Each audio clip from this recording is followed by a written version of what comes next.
그러면 먼저 힘 빠지는 비트코인 더 상승할 수 있을까라는 이런 질문에 일단 이걸 보시게 되면은 이제 7월 19일 날 지난 이제 금요일이었죠. 트럼프가 이 지니어스 법안에 최종적으로 서명을 하면서 통과가 됐어요. 이 세 가지 이 법안 중에서 안티 CBDC하고 또 클래리티 법안 요 두 가지가 이제 하원을 통과를 최종적으로 했고 아마 이번에 수정안이 통과가 된 것 같아요.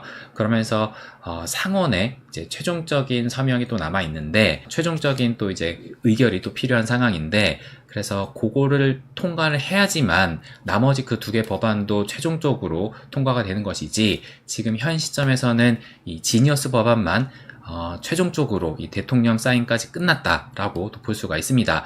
그래서 어쨌든 지금 지니어스 법안이 통과가 되니까 암호화폐가 지금 일제히 하락을 하면서 뭐 리플은 5% 급락을 했다라는 이런 기사가 또 나오기도 했어요. 이 리플의 위상이 많이 높아졌다라고 생각이 또 드는 것 중에 하나가 이렇게 이 기사 제목에 이제 단독으로 뭐 비트코인도 아니고 리플이 5%가 급락을 했다 이런 기사가 이때만 뿐만 아니라 계속 또 이 심심치 않게 보이거든요.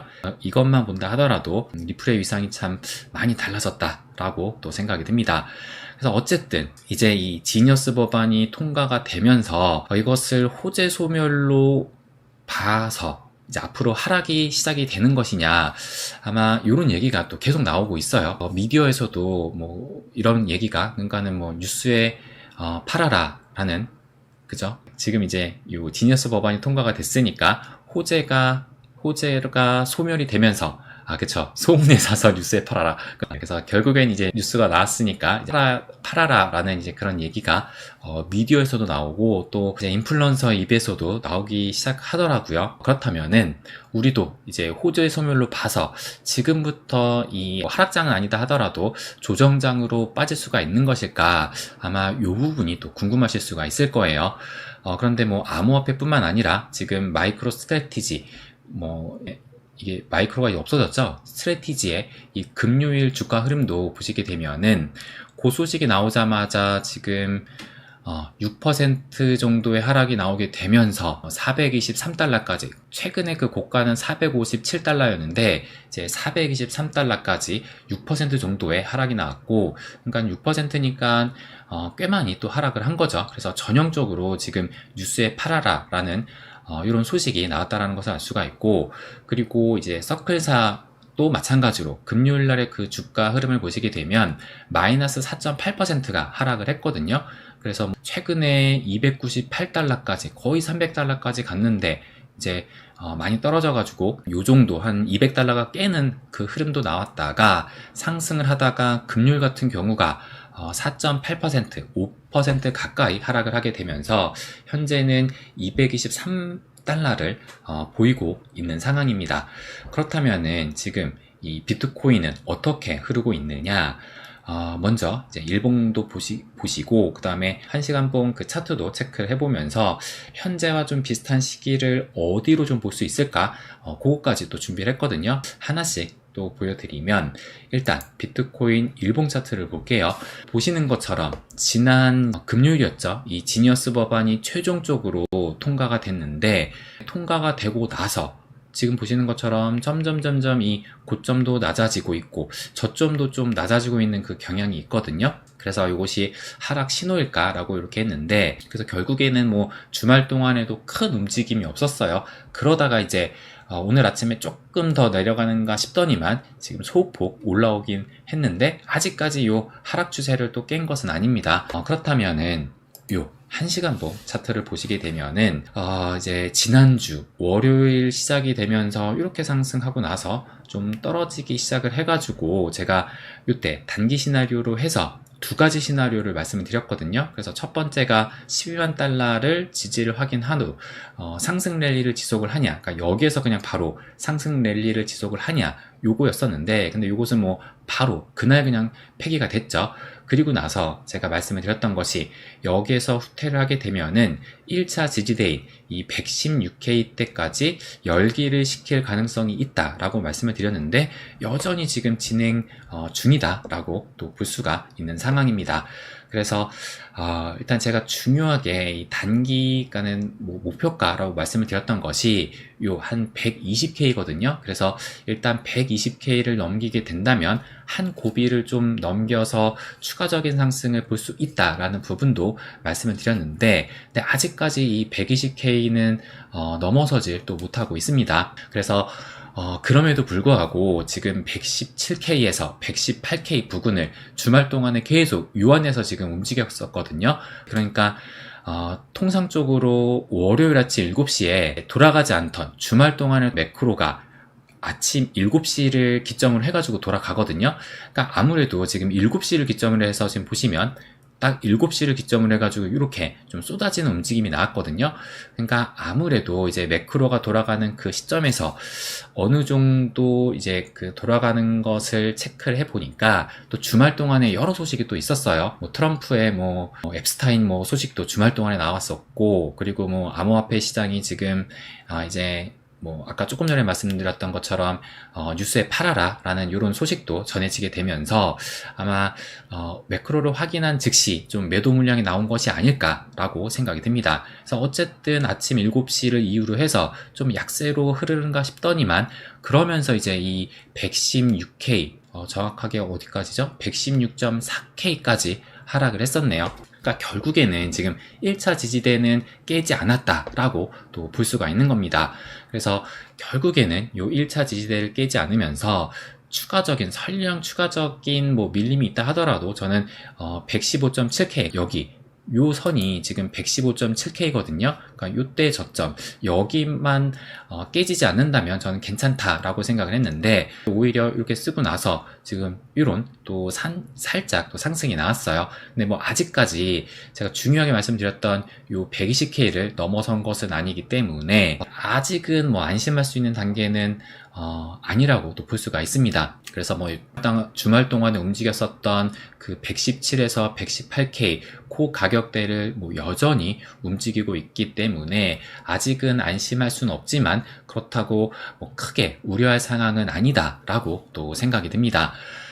다시 한번 이 비트코인 일봉 차트를 좀 보여드리면, 지금 현재 이 구간이 제가 어디랑 좀 비슷할까 생각을 해보니까 저는 지금 최근에 이런 흐름이 나왔었잖아요. 그러니까는 계단식 상승이 나왔었거든요. 그러니까 여기도 그렇고 여기도 어느 정도 좀 비비는 흐름이 나오다가 상승이 나왔고, 또 어느 정도 위아래로 계속 또 움직이는 흐름이 나오가 상승, 이때도 마찬가지로 그런 흐름을 거친 다음에 상승이 나왔는데, 지금도 좀 비슷하게 여기에서 다시 조정을 겪기보다는 좀 약간 좀 이런 횡보에 가까운, 약간 횡보면서도 살짝 약세죠. 그런 흐름을 겪다가 이렇게 또 추가적인 상승이 나오지 않을까라고 생각이 듭니다. 그러니까 꼭 이때, 그러니까 최근에 그 흐름뿐만 아니라 이때랑도 또 비슷할 것 같아요. 그러니까 작년 이제 2월달, 3월달 이 고점을 찍기 전에 이때도 계속 상승만 했던 것이 아니라 중간에 이렇게 좀 쉬어가는 타임이 있었거든요. 그래서 이때도 한 일주일이 살짝 넘는 그 기간 동안 약간 좀 횡보면서도 약세 흐름을 겪고, 그래서 살짝 빠진 흐름이 나오고 그 이후에 이렇게 또 상승이 나왔잖아요. 그래서 이런 흐름과 지금의 현재 흐름이 좀 비슷하지 않을까 라고 생각이 듭니다. 그래서 지금 누군가는 지니어스 법안이 통과가 됐으니까 호재 소멸로 인식을 하면서 팔 수 있는 구간이다 라고 생각은 들 수 있는데, 이렇게 생각하는 사람들이 또 다 팔고 나면은 다시 이제 이 비트코인을 사고 싶은 사람만 남을 거 아니에요. 그래서 지금 이 전반적인 그 추세적인 흐름을 봤을 때는 매도하려는 그런 사람보다는 조금이라도 떨어지면은 매수를 하려는 그런 주체가 저는 훨씬 더 많다라고 또 생각을 하거든요. 그런 의미에서 봤을 때 누군가는 이것을 호재 소멸로 보면서 팔 수 있는 구간으로 볼 수 있지만, 그 사람들이 다 팔고 난 이후에는 다시 이 사고 싶은 사람만 남게 되면서 그때부터는 다시 한번 이 상승을 또 시작하게 되지 않을까 라고 저는 이렇게 생각을 합니다. 그래서 제가 어제 저희 멤버십 텔방에도 계속 매일 이런 저희 분석을 이렇게 좀 정리를 하면서 말씀을 드리거든요. 그래서 어제 이 비트코인 시황을 정리를 하면서 말씀을 드렸던 것이 과연 다음 주는 어떻게 될까? 그러니까 이번 주 이제 시작을 했죠. 다음 주는 어떻게 될까라고 말씀을 드리면서 지난주 월요일에도 이제 크립토 위크를 맞아 상승이 기대된다라고 말씀을 드렸는데 그런데 뭐 비트코인이 크게 움직이기보다는 알트코인이 좀 큰 상승들이 나왔죠. 그래서 어쨌든 이 상승의 그 한 주를 좀 보냈다라고 볼 수가 있는데, 근데 저는 여전히 이 상승 여력은 남아 있다라고 생각을 합니다. 그래서 이번 주 같은 경우가 약간 지난주 한 주 동안은 좀 비트코인이 쉬어가는 그 타임이었고, 지금 이번 주 한 주는 비트코인이 다시 하락을 하기보다는 이제 어느 정도 쉰 만큼 다시 한번 또 이 상승의 가능성이 좀 더 열려있지 않나 라고 생각이 듭니다. 그래서 이번 주 한 주는 비트코인이 조금 더 상승을 하면서 이제 120K를 넘어서는 그런 흐름이 나올 수 있지 않을까 라고 또 생각이 듭니다. 이제 월요일이니까 이제 시작이잖아요. 그래서 아직까지는 뭐 확실한 뭐 방향성을 잡았다라고 볼 수는 없지만 그럼에도 불구하고 충분히 이제 120K 얼마 안 남았어요. 지금도 계속 그러니까 뭔가 이제 털어내고 또 올라가려는 그런 또 기운을 보이고 있잖아요. 그래서 우선적으로는 119K를 넘어서고 120K를 넘어서는 움직임이 나와야 될 텐데, 저는 뭐 충분히 나올 수 있지 않을까 라고 또 말씀을 드리고 싶습니다. 그러면 이제 두 번째 이 이더리움, 그러니까 알트를 좀 중심으로 또 말씀을 드릴게요. 그래서 지금 현재 지난주 한 주 동안은 이더리움이 알트장을 이끌었다라고 생각이 들거든요. 그렇다면은 이 이더리움의 움직임과 비트코인 도미의 움직임, 또 전반적인 알트 흐름까지 함께 체크를 해보도록 하겠습니다. 그렇다면은 요 이더리움 또 차트를 보시게 되면 지금 어제자로 해가지고 8일 연속의 상승세가 나왔거든요. 그러니까 이때 살짝 이 음봉을 보이고 나서 8일 연속의 상승이 나왔고, 아침만 해도 음봉이었는데 지금 이제 오늘까지 하게 되면 9일 연속의 상승세, 그리고 사실상 이때도 그냥 진짜 뭐 하락이라고 보기보다도 이때 뭐 하락폭도 0.5% 마이너스 0.5% 하락이었고, 큰 변동성이 없는 것으로 봐서는 지금 뭐 이때부터 본격적인 상승세가 나왔다라고 볼 수가 있잖아요. 그렇다면은 지금 그 상승폭이 지금 무려 48%, 거의 뭐 50% 정도, 한 이때가 지금 7월 9일이거든요. 그러니까 뭐 보름도 채 안 되는 그 기간 동안 이더리움이 지금 50%가 상승을 했다라고 또 볼 수가 있습니다. 그런데 제가 또 강조해서 말씀을 드렸던 것이 이더리움 BTC 페어, 이것도 상당히 중요하다라고 말씀을 드렸잖아요. 여기에서 상승을 한다는 것은 비트코인 대비해서 더 좋은 퍼포먼스가 나와야지만 상승을 하는 구조이기 때문에 달러 기준으로 상승을 하는 것보다 이 이더리움 BTC 페어에서 상승을 하는 것이 무엇보다 좀 중요하다라고 말씀을 드렸습니다. 그래서 이 박스권을 상단으로 또 돌파를 하는 것이 무엇보다 좀 중요하다라는 것을 제가 이전부터 말씀을 드렸는데, 정말 아니나 다를까 이 박스권 상단을 돌파한 이후부터 지금 거침없이 이 상승세가 또 계속되고 있죠. 그래서 뭐 비슷한 그 일수로 해가지고 이더리움 BTC 페어가 상승을 또 보이고 있고, 그러다 보니 이것도 좀 보시게 되면 비트코인 도미넌스 차트거든요. 지금 제가 세보니까 비트코인 도미넌스 역시 8일 연속의 하락세, 그러니까 어제까지 해가지고 8일 연속의 하락세가 나왔거든요. 그러니까 조금 전에 제가 말씀을 드렸던 이더리움도 어제자로 8일 연속의 상승세가 나왔다라고 말씀을 드렸잖아요.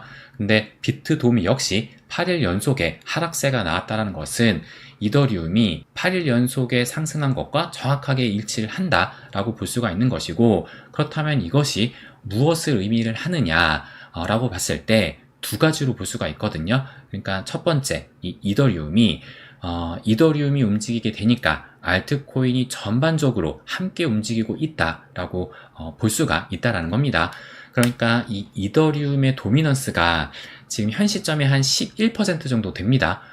그렇고 지금 비트코인이 60%, 그러니까 61% 좀 가깝죠. 비트코인이 61% 정도, 이더리움이 11% 정도, 리플이 한 5% 정도가 되거든요. 근데 지금 이더리움이 전체 이 크립토 이 도미넌스 그 지배력에서 11%밖에 차지하지 않는데, 그런데 이 이더리움이 8일 연속의 상승세가 나왔는데 비트도미도 8일 연속의 하락세가 나왔다는 얘기는 이더리움이 상승에 맞춰서 전반적인 알트들이 함께 움직였다는 의미잖아요. 비트도미가 하락을 했으니까. 그러니까 이더리움이 움직일 때 알트가 전반적으로 지금 함께 움직이고 있다 라는 것을 알 수가 있는 것이고, 또 이것은 앞으로도 이 이더리움의 상승세가 굉장히 좀 중요하다라는 부분을 또 알 수가 있다라는 겁니다. 그렇다면 현재 그럼 이제 뭐 비트코인 도미넌스를 봐서도 알트가 움직이고 있는데, 그러면 알트가 진짜 좀 움직이고 있다라는 것을 어디에서 볼 수가 있느냐? 그것은 요 토털 3 차트에서 좀 볼 수 있지 않을까 생각이 들거든요. 토털 3 같은 경우는 이더리움까지 제외를 한 알트 시총이다 라고 볼 수가 있잖아요. 그래서 이더가 제외를 한 것인데, 그래서 제가 지난주 목요일날 이 공개 영상에서 뭐라고 말씀을 드렸었냐면, 이더가 없다 보니 작년 3월 고점, 작년 3월 요 고점이 지지대의 역할을 해줬다. 그러니까 이게 토털2와는 다르다라는 그 부분을 또 말씀을 드렸습니다. 그러니까 토털2 같은 경우는 지금 작년 3월의 고점이 요 선이 이 저항선으로 작용을 하면서 여기 넘어가는 게 상당히 또 힘들었잖아요. 그러니까 이것이 이더리움의 영향이었는데, 근데 토털3 같은 경우는 이더리움이 없다 보니까 그 정도까지는 아니었다. 그래서 여기가 반대로 좀 지지대 역할을 해줬다라고 말씀을 드렸고, 그래서 현 시점에 남은 과제가 무엇이냐, 제가 지난주 목요일날 말씀을 드렸던 것이 뭐냐면, 우선적으로 하락 추세선을 돌파를 해야 된다라고 또 말씀을 드렸습니다. 그러니까 토털2 같은 경우는 이 하락 추세를 진작에 벗어났는데 토털3는 벗어나지 않았다라는 것을 말씀을 드렸거든요. 그런데 지금 조금 확대해서 보시게 되면은 어제자로 해가지고 며칠째 지금 넘어서는 흐름이 나왔지만 정확하게 넘지는 못하고 요 꼬리만 살짝 넘었었거든요. 근데 어제 날짜로 해가지고 결국에는 요 하락 추세선을 살짝 넘었다라는 것을 알 수가 있고, 또 그러면서 오늘도 조금 더 상승을 하고 있죠.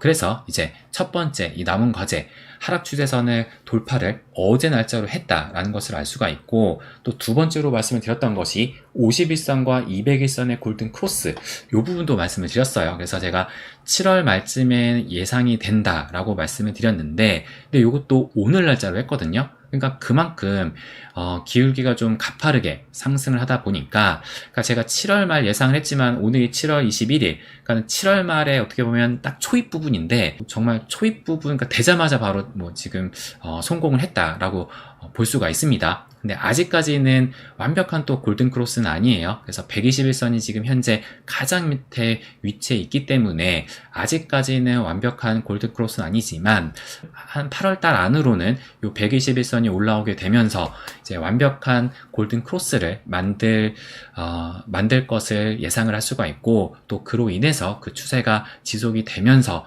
추가적인 상승도 계속 좀 기대해 볼 수 있지 않을까라고 또 생각이 듭니다. 그래서 이 토털3를 봤을 때도 지금 상당히, 그러니까 이더리움을 제외했는데도 불구하고 이렇게 지금 좋은 흐름을 보인다라는 것은 이더리움이 상승을 하면서 어쨌든 나머지 알트코인들도 좋은 흐름을 보였다, 이렇게 또 볼 수가 있는 겁니다. 그런데 요 아더스 시총, 그래서 제가 지난 금요일에도 갈 길이 가장 먼 것이 아더스 시총, 그러니까 상위 10개 코인을 제외한, 그러니까는 메이저 코인을 제외한 비메이저 코인들은 좀 갈 길이 멀다라는 부분도 말씀을 드렸습니다. 그래서 제가 목요일날 말씀을 드렸을 때가 여기에 위치했었거든요. 그래서 이 당시만 해도 앞으로 작년 3월의 고점까지 28% 정도의 상승이 필요하고, 또 2021년 고점까지는 한 74, 75% 정도의 상승이 필요하다라는 것을 말씀을 드렸는데, 목요일 이후로 추가적인 상승이 계속 나오면서 현재는 여기에서 이 정도까지 또 상승을 했어요.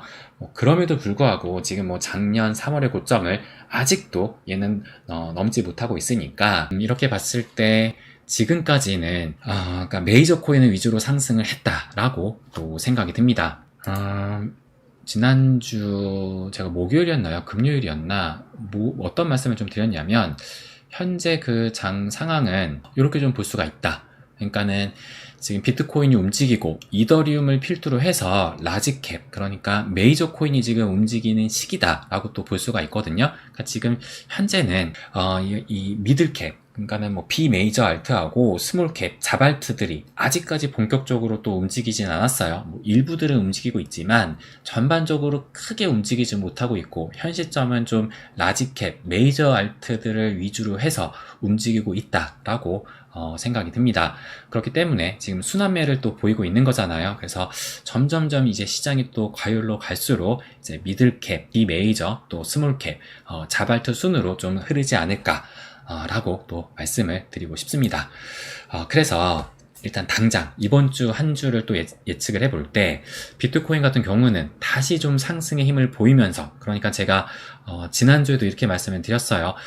비트코인이 약조정으로, 그러니까 좀 깊게 받기보다는 아직까지는 크게 상승한 것은 아니기 때문에 약조정으로 끝나면서 추가적인 상승이 나오고 그 뒤에는 조금 더 깊은 조정이 나올 수 있다라는 부분을 말씀을 드렸거든요. 그래서 이번 주에는 좀 약조정을 마치고 다시 이 상승의 힘을 보이면서, 또 그러면 또 이더리움은 더욱더 탄력을 받겠죠. 그래서 이더리움이 이 비메이저 알트까지 이 머리 끄댕이를 또 잡고 올릴 수 있지 않을까, 이렇게 또 예상을 합니다. 그래서 이번 주도 아직까지는 좀 상승의 여력이 남아있다라는 부분을 마지막으로 말씀을 또 드리고 싶습니다. 그래서 여러분들은 또 어떻게 생각하시는지 모르겠네요. 이번 주 한 주도 상승할 수 있을까? 그러니까 지난주 한 주 동안은 알트가 꽤 상승을 하긴 했어요. 그래서 알트가 상승한 걸 보면은 솔직히 이 이더리움이 상승한 거 보면은 이 정도까지 상승을 했으니까 여기서 뭐 조정이 나온다 하더라도 이상하진 않거든요. 그러니까 오히려 여기서 더 상승을 본다라는 것이 오히려 또 이상할 수도 있습니다. 그렇기 때문에 제가 생각하는 것은 뭐 바로 또 이더리움이 움직이기보다는 이제는 좀 비트코인이 다시 좀 힘을 내면서 다시 이 비트로 조금은 힘이 몰릴 그 시기가 아닌가라고 생각이 듭니다. 그리고 또 비트가 계속 또 움직여 줘야지만 이제 또 시장에 관심을 받으면서 알트들에게도 계속 이 힘이 가해질 수가 있거든요. 그런 측면에서 이제 비트코인이 조금 더 힘을 낼 시기가 되지 않았나라고 생각이 듭니다.